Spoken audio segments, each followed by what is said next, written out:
Hello world, it's me Rene. How are you doing?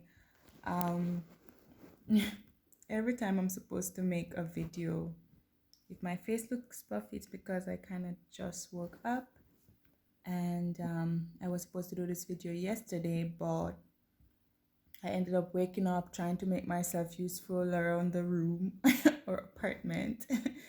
And then yeah, it didn't get done. So today, before I do anything else, I really wanna I did read Leviticus chapter 1 at least, but before I do anything else, I just wanna kind of just do this video.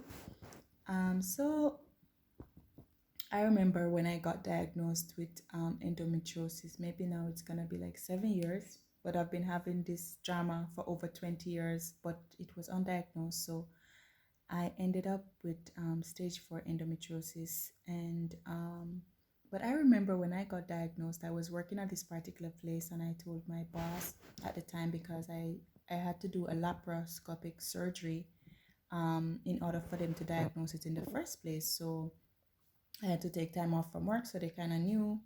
And hearing that I had endometriosis, everything was kind of yeah.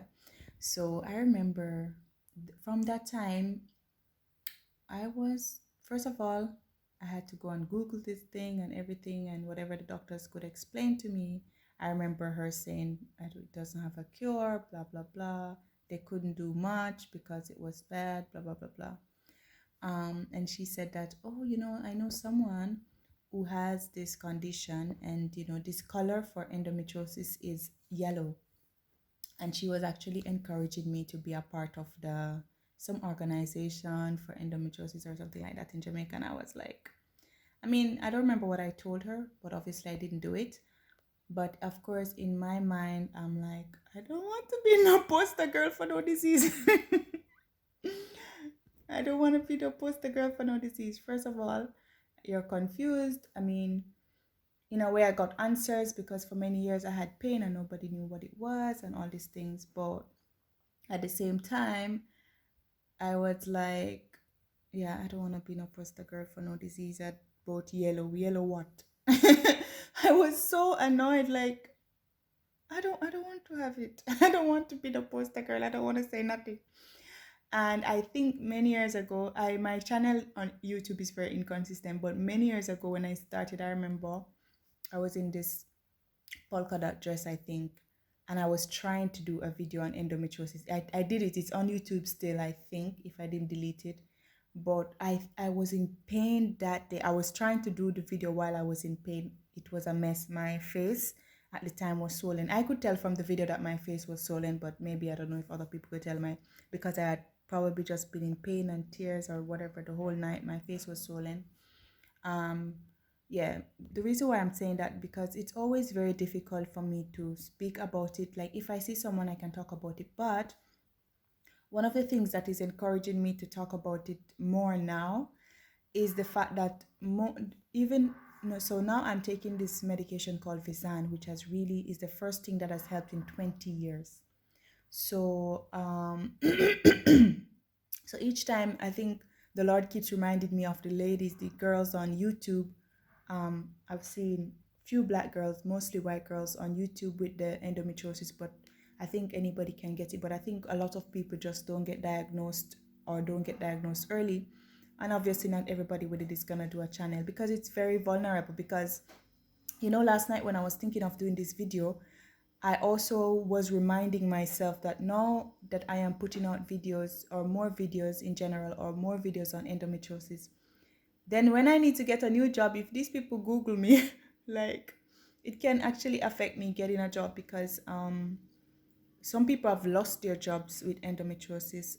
I've seen people on YouTube who, because you lose days at work and the chronic pain and the drama that comes with it, and the modern workforce now, most people were on contracts, so they don't even have to fire you. I think they can just decide, oh, they don't want to renew your contract. You call sick few times and they be calling you like, explain why you are sick. And I'm like, I don't know. Maybe. Why me, Lord? But yeah, explain why you are sick. Yeah, when there's so many healthy people walking around that needs job, why should we keep you? But God has been faithful to me. I haven't lost my job yet because of it, but I've had few little hints of warning. But I'm not really worried about that either. But because the thing about it is, I think almost no job is gonna tolerate you being sick all the time or those things. So that's why it's important. I mean, to feel like you kind of, that's why it's like a big deal if I finally find a medicine that kind of seems to work.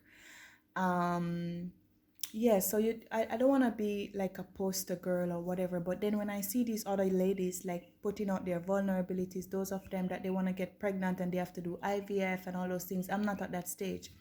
But the stage that I am at right now is that the doctors kind of reach a stage where they're not trying to do surgeries on me anymore.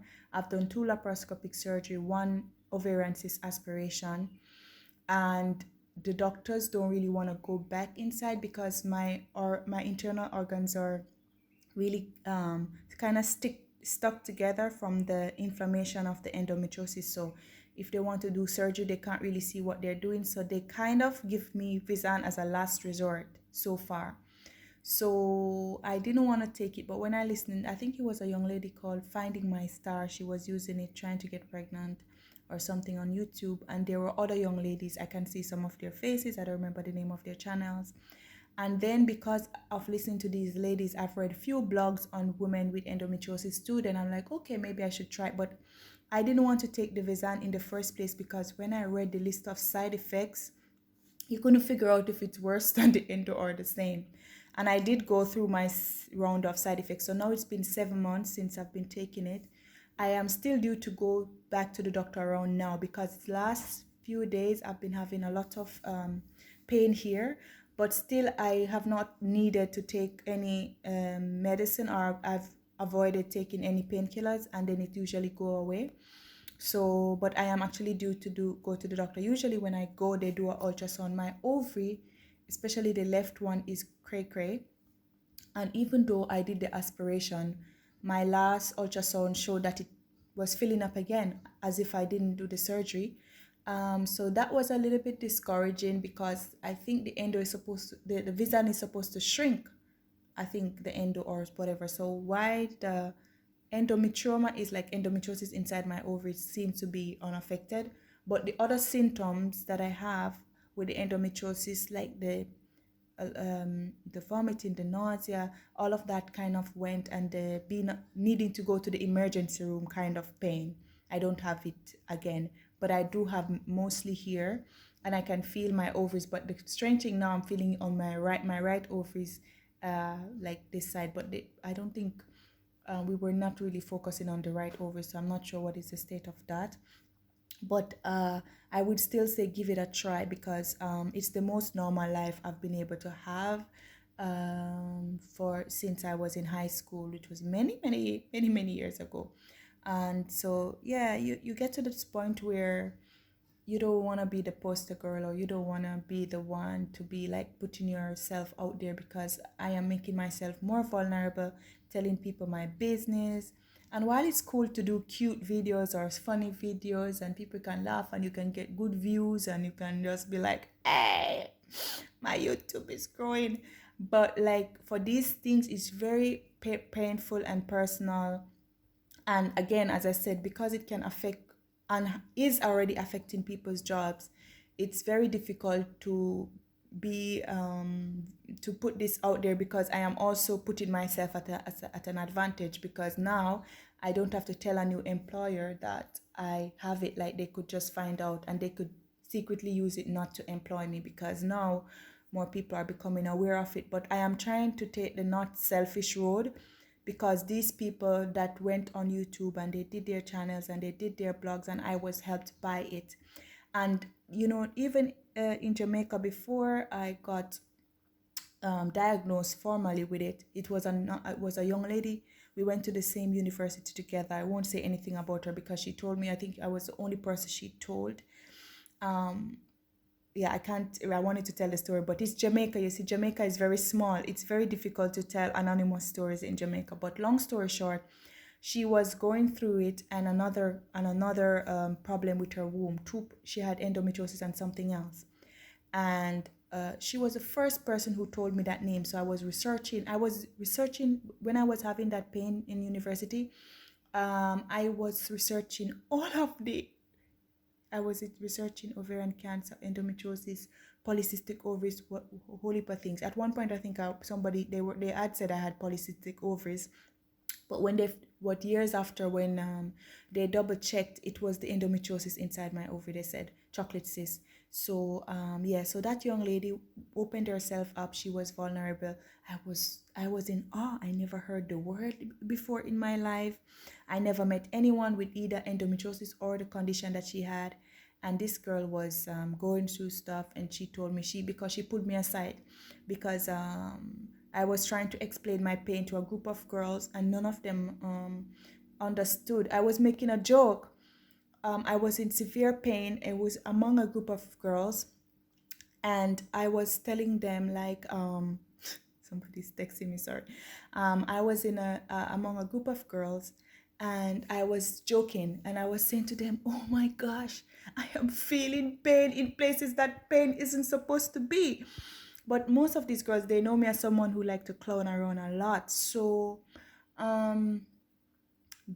but the thing is, even though they found it funny and they laughed, but then after I was having a discussion with them, I realized that it was a large group of girls, and none of them could relate to what I was saying. So I think I started off with a joke like, "Oh, I'm feeling pain in places where I'm not supposed to feel pain," and I was holding myself, and then I think I might have explained more to them, and none of those girls, except that one, and she didn't admit it in front of the other girls. She pulled me aside afterwards, and she said, "This condition," and but I remember the word endo, but I researched again all of the gynecological stuff and things like that, and my CA125 count was very extremely high, which at the time too, eventually when I got some checkups before I did the surgery, when I was still in university, they weren't sure if I had ovarian cancer or endometriosis, and then I still had to, yeah, I maybe it was 1 or 2 years later when I did the surgery. So yeah, so I am trying not to be selfish like those young ladies um who try to do videos as well, and I feel like in the same way that those videos and those conversations helped me, um then yeah. And yeah, one more thing too, growing up with my grandma in the countryside, I also had one cousin, like, when she used to have her period, she used to be on the floor under the bed. So growing up in that household, seeing my cousin, she was maybe few years, 5 years or less older than me, I don't remember. But so she was our big cousin. So in a way, chronic, very bad period pain in my mind was kind of normal, because she would just cry it out on the floor. She wouldn't sleep on the bed, and we had the bed, but the bed wasn't good enough for her when she was in that much pain. So my mind, so I endured the pain for many years, and I tried to go to doctors. They would I spent a lot of time in high school in the sick room. My grandmother, she never let me skip school, but I would go to school, and then I would end up, I remember the nurse giving me that same pink pill every day, every time, and I would just be just there. But I remember most of the times I was the only one in the sick room in my memory, and she just would sit there and do whatever she's doing, and I would just bawl it out until it's time for me to go back home to my grandma. And yeah, so after going through that, and I'm trying to watch the video count, it's I'm not sure how much minutes YouTube is allowing my small channel, but yes.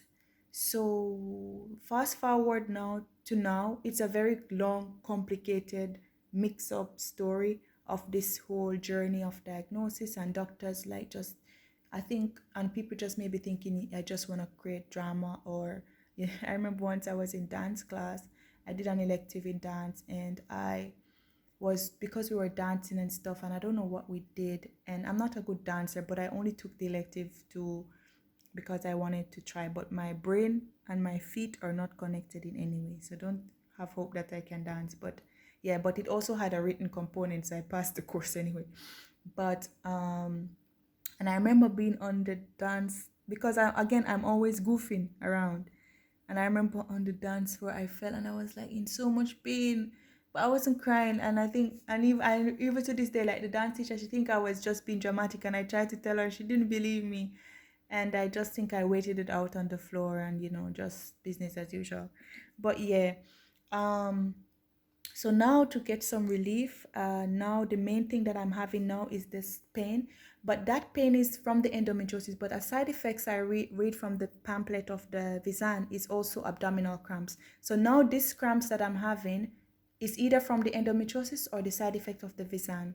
And the next thing I have now too is the hot flashes. And there's one thing as I'm not sure, I can't be sure if it's the medication or not, so I'll just leave that one out.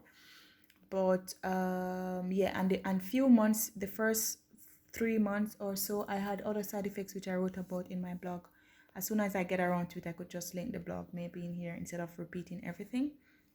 But yes, so if you want to ask your doctor about the Visanne or something like that, because at least if we can get a kind of normal life, for a lot of people, they're concerned about if they would be able to get pregnant or if they can have kids. Some people do in vitro, and some women with endometriosis still get pregnant naturally. Some people have problems with intimacy. There's a lot of side effects, but for me, my main concern was always the chronic pain that makes me practically useless. Like, I stop having a social life. I can't really go out. I can't keep up with my friends. I feel like I lost a lot of friends as well because I was the one that was always not being able to keep up on my side of the bargain of the friendship.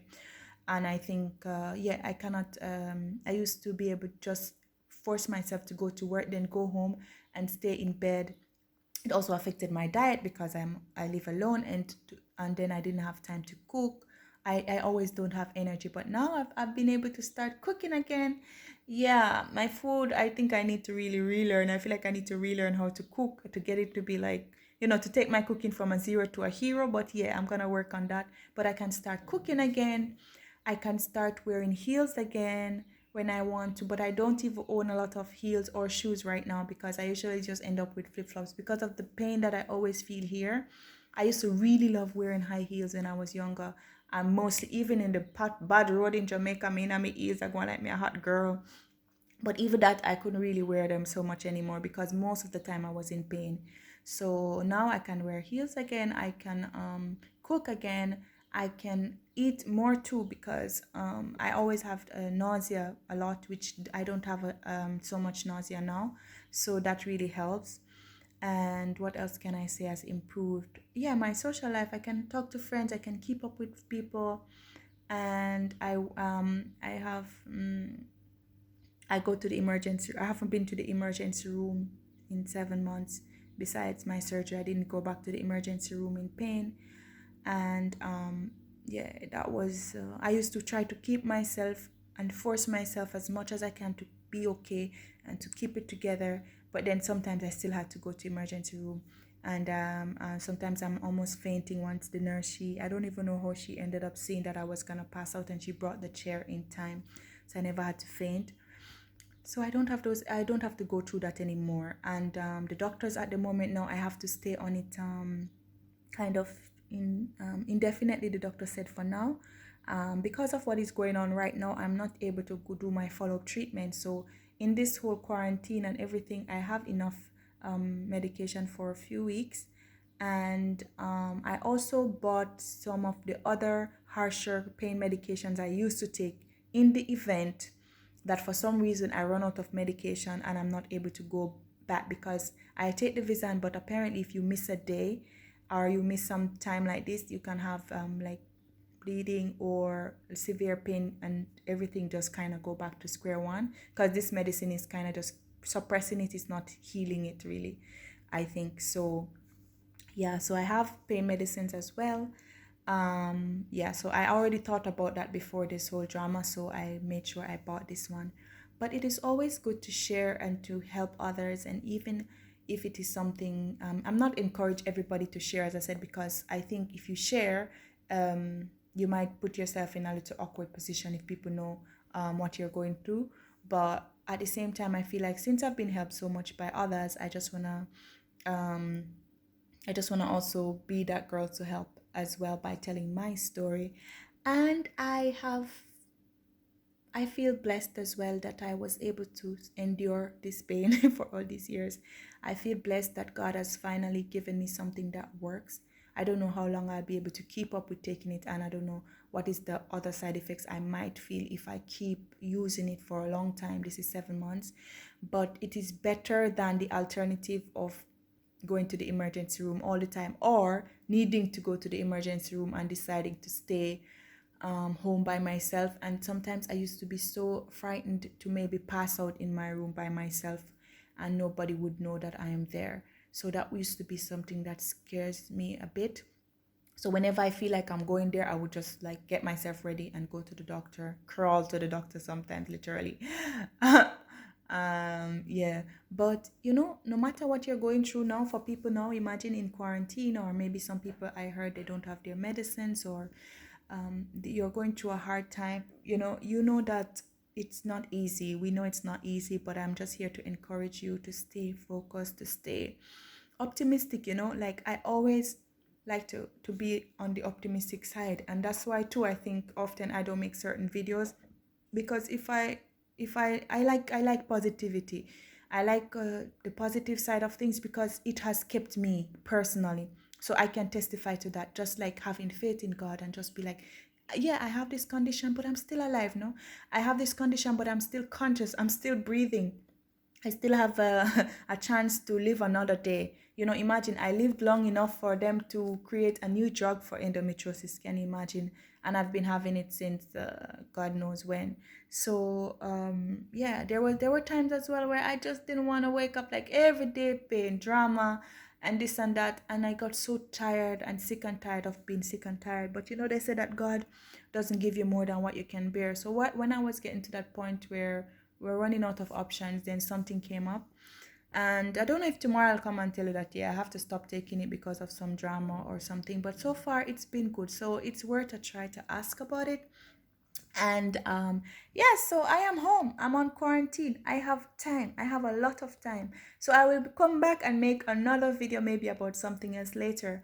I am very blessed to have you sit and watch my video, because the internet is crowded, so much things to do. Sometimes I'm supposed to make video and I get distracted by other YouTube videos, and instead of making a video, I sit down and watch somebody else's video that's entertaining me or something like that. So please, I always forget to say comment. What is it? Comment, like, subscribe. You see, this is why. So comment, like, and subscribe to my channel. I don't have any name for you people, but guys, yeah, just please comment, like, subscribe, and give me ideas for videos if you have as well, and let me know if you want to find out something else about endometriosis.